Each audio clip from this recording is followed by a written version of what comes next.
Granny's Kitchen, written by Sade Smith, illustrated by Daley. Shelley Anne lived on the beautiful island of Jamaica, where the sun is always shining and the weather is sweet. Her grandmother had a lot of vegetables and fruit trees growing in her yard and all around her house. She even had a big mango tree. Shelley Anne liked to climb it or lie under it, snacking on mangoes all day long. Shelley Anne loved when her grandmother took her to the market to buy rice, which she would sometimes carry on top of her head. That always made Shelley Anne laugh. Shelley Anne loved her grandmother. In fact, Granny was Shelley Anne's most favorite person in the whole wide world. One afternoon, Shelley Anne was picking vegetables in the garden when the scent of sweet peppers made her very hungry. So she went into the house to ask her grandmother for something to eat. "Granny, how do you make dumplings?" Shelley Anne asked. Granny smiled and said, "Gal, you better can cook." And she promised to teach her. Granny pulled out her iron pot and recited the recipe to Shelley Anne from memory. "Need 2 cups of flour with 3/4 of a cup of water," said Granny. "And don't forget the pinch of salt." Shelley Anne rushed to the pantry to get the flour. Her mouth watered as she imagined taking a bite of a soft, fluffy dumpling. But when she took them out of the frying pan, they were all black and burnt. "I can't cook," cried Shelley Anne. "Don't worry," said Granny. "Dumplings burn easily if you leave them in the frying pan for too long. You're going to get it right next time." The next day, Shelley Anne was playing hopscotch on the sidewalk when she became hungry. So she went inside and asked her grandmother for something to eat. "Granny, how do you make ackee?" Granny replied, "Gal, you better can cook." Granny pulled out her recipe card and read the instructions to Shelley Anne. "Pick a ripe ackee that has split open on its own. Peel the ackee and boil only the yellow parts in water until tender. Then fry until cooked through. Make sure you don't ever eat the seeds." Luckily, Shelley Anne could just reach the bright orange fruit on the trees in Granny's backyard, with a little help. The yellow ackee swirled around the pot until it was soft and tender. When Shelley Anne was finished frying it, she thought the ackee looked a bit like scrambled eggs. But when she took a bite, the ackee was too soft. "I can't cook," cried Shelley Anne. "Don't worry," said Granny. "Ackee is easy to overcook. You're going to get it right next time." A few days later, Shelley Anne was skipping rope on the porch when her stomach rumbled. So she went to ask her grandmother for something to eat. "Granny, how do you make saltfish?" Granny smiled and answered, "Gal, you better can cook." Granny went to the cupboard to pull out a skillet and to gather the ingredients.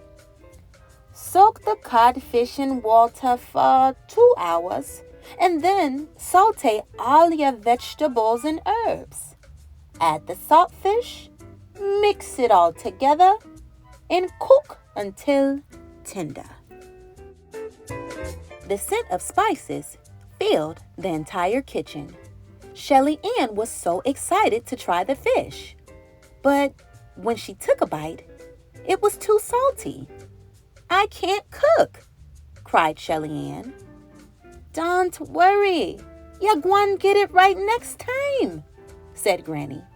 "The fish needs to soak a long time to make it less salty." The following morning, Shelley Anne was chasing chickens around the coop. It made her very hungry, So once again, she went inside to ask her grandmother for something to eat. "Granny, how do you make plantains?" Granny grinned. I know, Shelley Anne said with a giggle. "Gal, you better can cook." Granny laughed as she pulled out a frying pan and a spatula. "Pick some ripe plantains, then peel and slice them into thin pieces. Fry the plantain slices in oil until brown and tender," Granny told Shelley Anne. The slices of plantain popped and sizzled in the oil, and Shelley Ann's mouth watered. But when she took a bite, they were too mushy. "I can't cook," cried Shelley Anne. "Plantain slices need to be a little bit thinner," said Granny. "Don't worry, you're going to get it right next time." "I don't want to learn how to cook anymore," Shelley Anne said. "I've tried, and I never get it right." Granny wiped Shelley Ann's tears, then picked up her homemade recipe book and handed it to her granddaughter. "If you try and don't succeed, try and try again." When Shelley Anne woke up the next morning, she noticed that Granny was still asleep. She was very hungry, so she tiptoed in Granny's bedroom.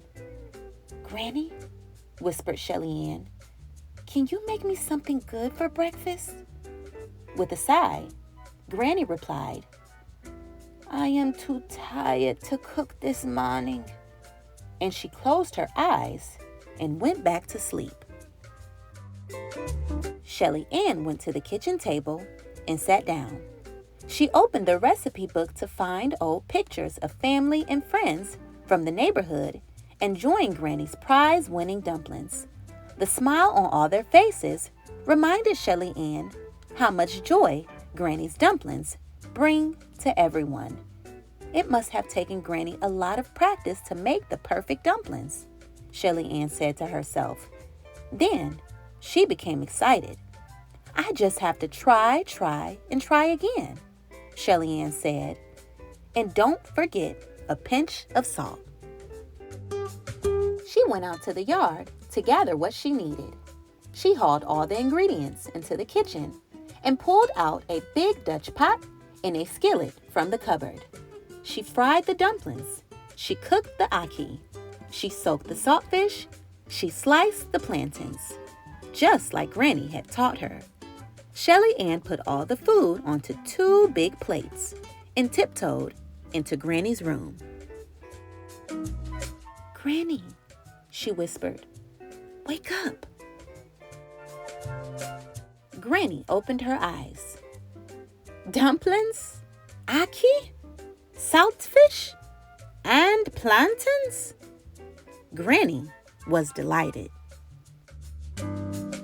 Granny took one bite of the food. Then she took another and another. "Gal, you can cook!" Granny exclaimed. Shelley Anne beamed with joy. "I can?" Granny nodded and said, "That's even better because you made it with love." Shelley Anne was very proud of herself for making Granny the perfect breakfast. The dumplings were not burnt. Well, maybe a little. The ackee was not too soft. Most of it anyway. The saltfish was not too salty. Nothing a little pepper couldn't fix. And the plantains were not too mushy. At least the ones in the back weren't. Everything was Irie. Hey friends, it's me, Miss Olivia. Thank you so much for listening in to Granny's Kitchen. Please support the author and illustrator of this book by purchasing your very own copy. They'll even give you some delicious Jamaican recipes, as well as facts about the beautiful island of Jamaica. And if you guys haven't picked it up yet, Miss Olivia actually has some Jamaican roots. Until next time, my name is Miss Olivia. This is Miss Olivia Reads, and I cannot wait for you to join me for another reading adventure very soon. Bye, friends.